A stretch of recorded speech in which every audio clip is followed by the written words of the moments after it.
You know what? What? I've heard a story about you that I never heard before, and I got to ask you about it. Is it true? Yeah, I think it is. Tell us about the time you took that charge from B.J. Groves. Gentlemen, thank you. I got up and made BJ's life miserable for about the next month. BJ was over 300 pounds, by the way. Yeah, that's what we heard. Yeah. He ate hot dogs like M&Ms.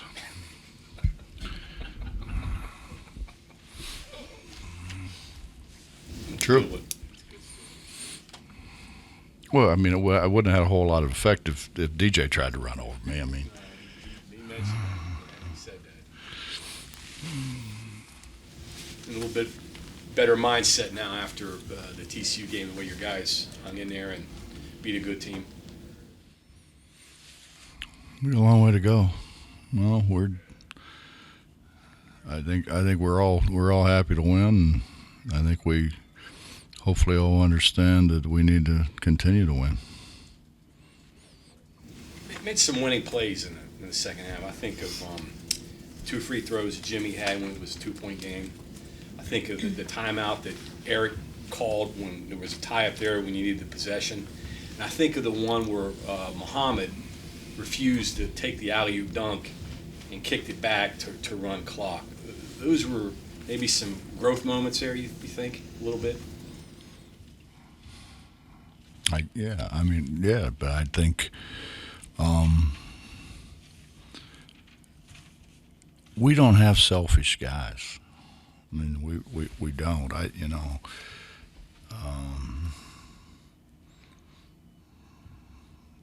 Honestly, I think sometimes it might appear like Eric maybe takes some, but I mean, it's just he's trying to win. I mean, he's got so much confidence in himself. It's not. I mean, it's never been about scoring more points or anything like that. We've got a really good group of guys. Quite frankly, we screwed up the first part of the schedule. If you think about the ones that we could have, should have won, think about where we'd be today. Huggins, Texas, they different, the same as some of the others you've been playing lately? Well, I think when you can recruit the state of Texas and then you can go out nationally, you ought to have really good players, and they do. They have really good players. Marcus Carr was the leading scorer in the Big Ten, and he transfers to Texas. They have. I tried to recruit against them when I was at Cincinnati. They're hard to beat. They got a lot going for them.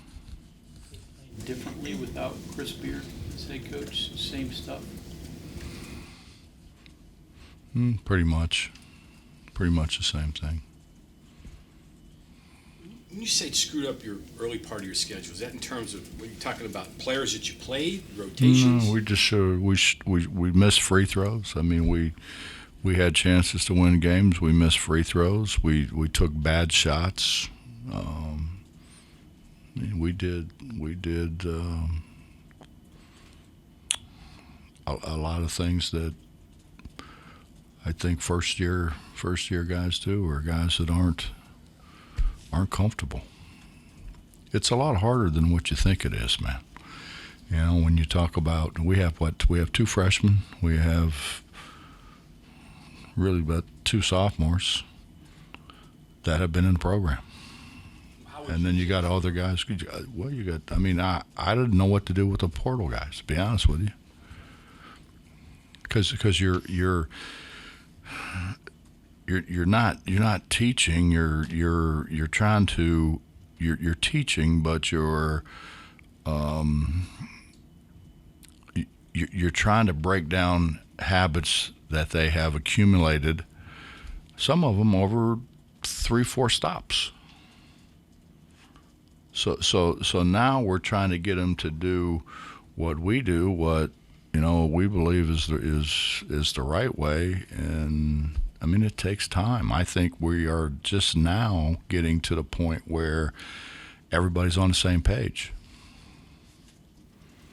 It's hard. It's a heck of a lot harder than what people think it is, and I think particularly the first time through. I think a year from now will be a whole lot different because I think we all understand what we've got to do now. So maybe more managing than in some ways. No better how to management. I think. You what we probably should have done is everywhere that somebody came from, and then you get a bunch of tape and you watch it and you see what they were teaching them to do then. But that's easy to say now. On that point, Bob, I was kind of answered it a little bit, I guess, but when you're going after players, do you change, not necessarily who you're looking for, but maybe more players who will have a smoother transition or like less of an unknown, like guys who maybe played with people? But Mike, again, that's easy to say now. Bring more shots, I'm guessing, down in the future. I think we'll all be a lot more knowledgeable about things. I think we'll watch a lot more film of what they've done in the past. But you take somebody like Eric. I mean, you're going to look at film for about 6 weeks. I mean, he was so many places,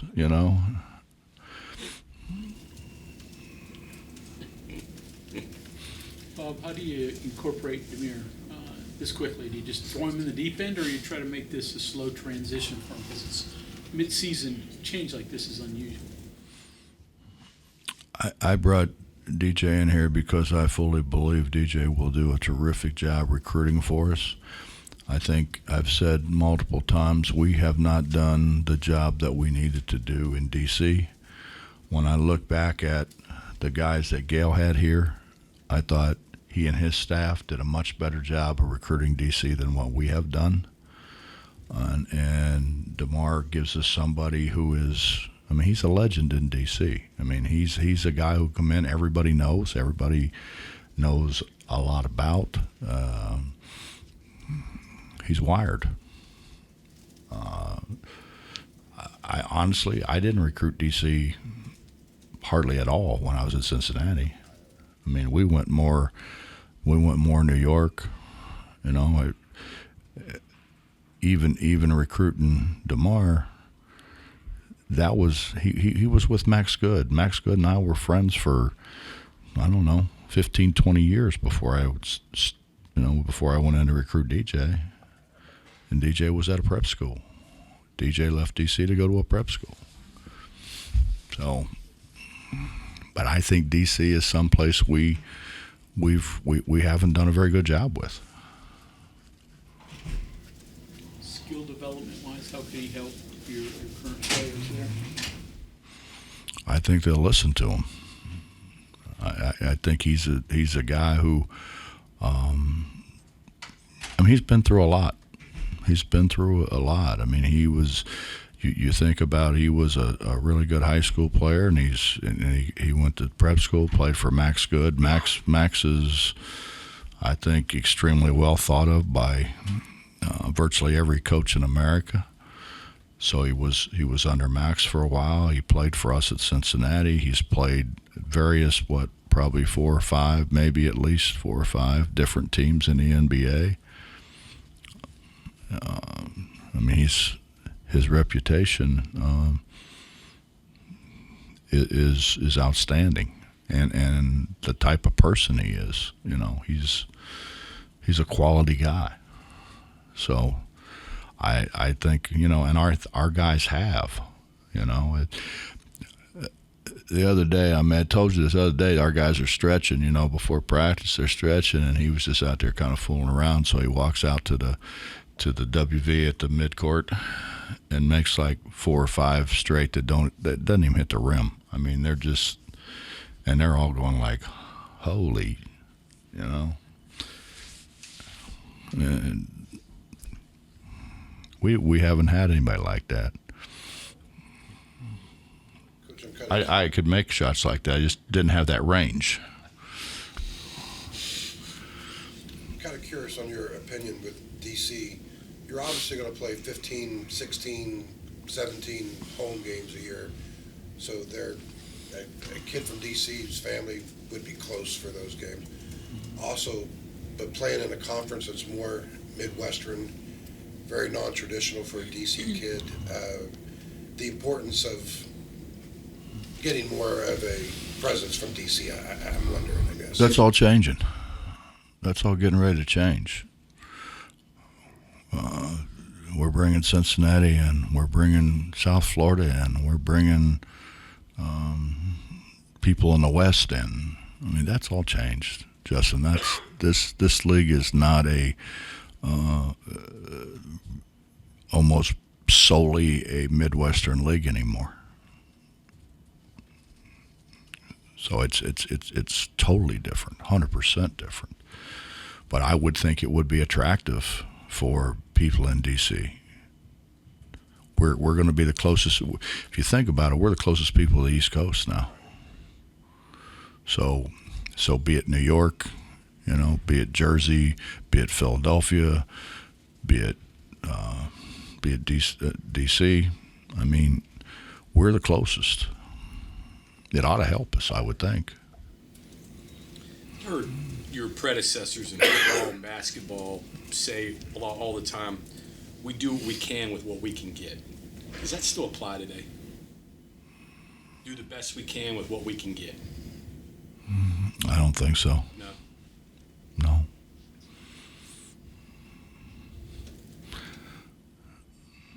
I mean, I think if I had that attitude, I wouldn't have had the first pick in the draft, the fifth pick in the draft, the 16th pick in the draft, and two other guys playing the league. I had five guys playing the league at the same time.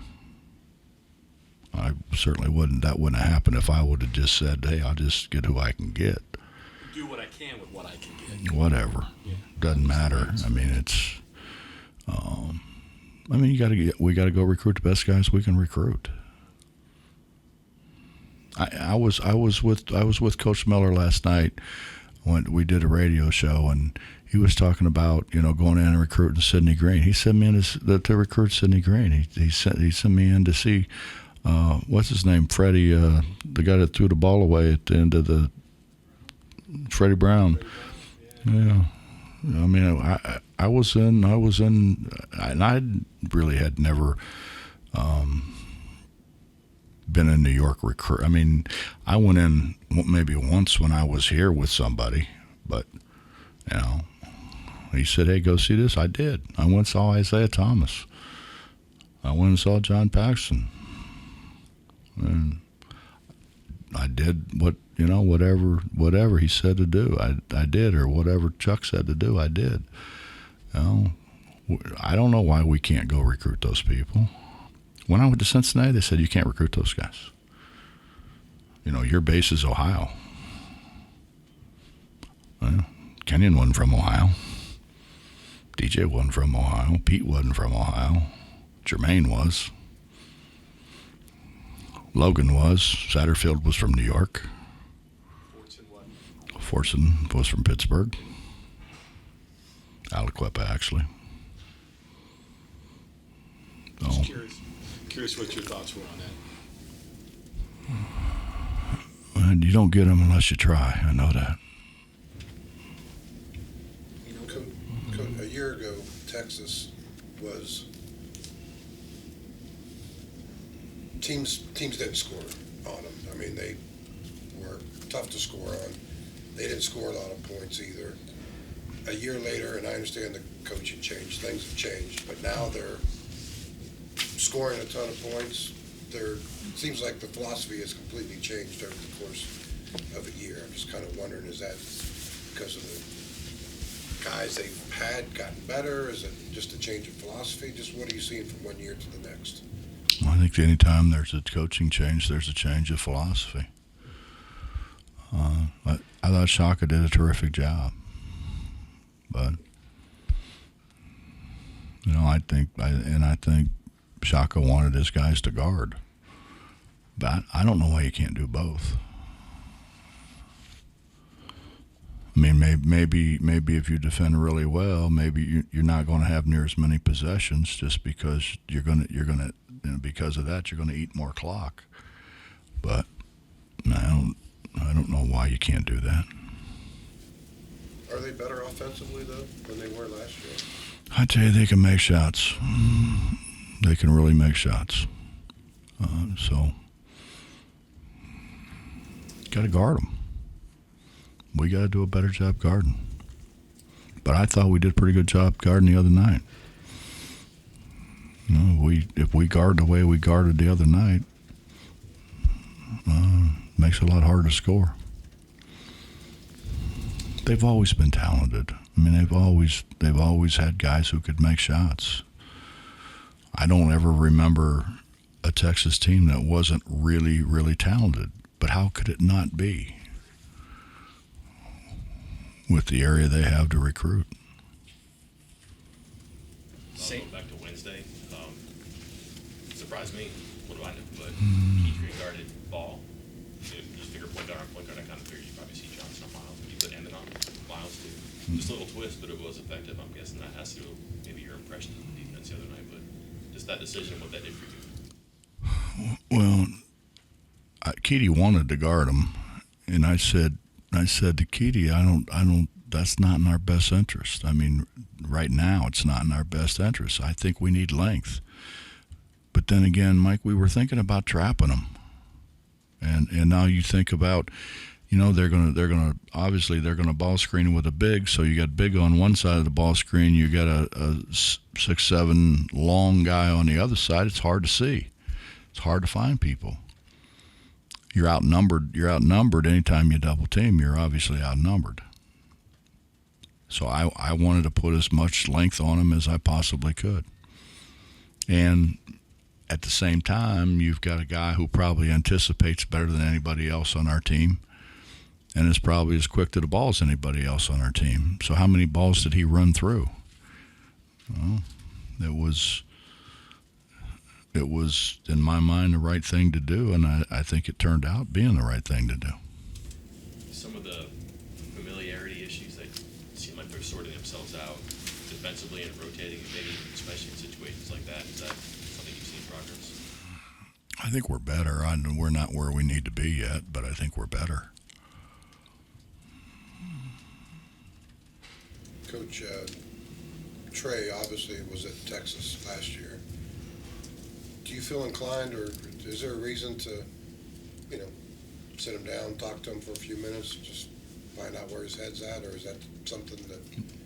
Just he wasn't there very long. Right. And he played against us one game. Right. But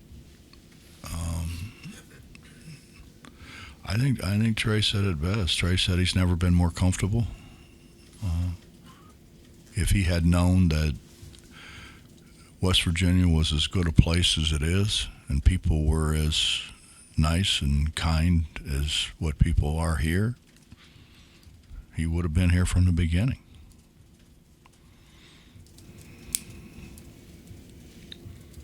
With the freshmen, you brought them up a few times the last couple of weeks, and obviously there hasn't really been a spot for them in games, but what have you seen from their development and their practices day in and day out that makes you so excited about their future here? They're both very good. I think they're both guys that are going to be outstanding players for us here at the university. But I think they're going to be people who are going to be all caliber, all league guys. I think they're that talented. But then again, you're talking about guys who. One of them was the player of the year in Ohio. Generally, when you're the player of the year in Ohio, you're pretty good because there's a lot to choose from. I think those guys. The other one was, without a question, the best prospect in West Virginia.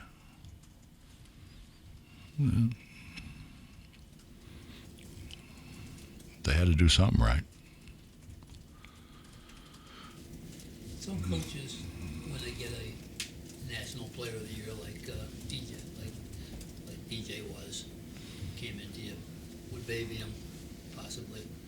You take a different tact. I mean,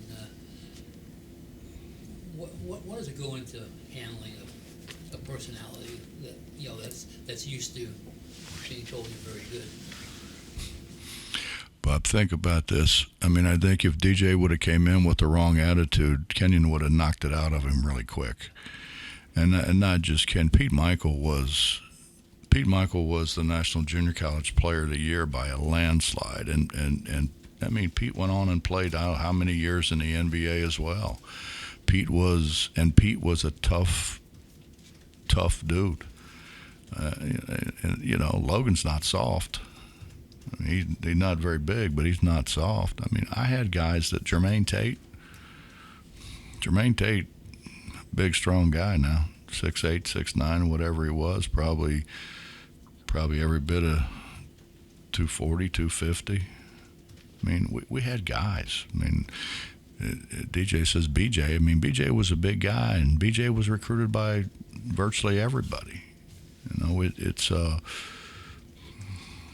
that was probably as loaded a team as anybody in the country, and now you can be the National Player of the Year all you want. You come in there, you're going to get knocked on your ass now. I mean, if you don't, you come in there trying to, like, you know, show everybody how good you are, you're not gonna have a real fun day.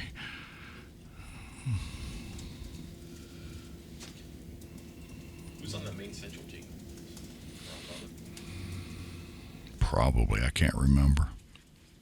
Point guard I needed a 2. I had everything else. I needed a 2 guard. Did he go shopping there? Hmm? Sound like you had a good team. It's not like you went shopping there for. Well, I went to recruit DJ because I needed a 2. I mean, I had 2. I had Logan and Satterfield at a point. I needed a 2, and so I went and got him, and I got Lenny Stokes too. Lenny Stokes was the Player of the Year in New York, in New York State. He's the Player of the Year in Buffalo. He was a good player. Did you think you found something with the way you defended the ball screens on Wednesday? He's tweaked it a little bit. A lot of it's personnel dictated.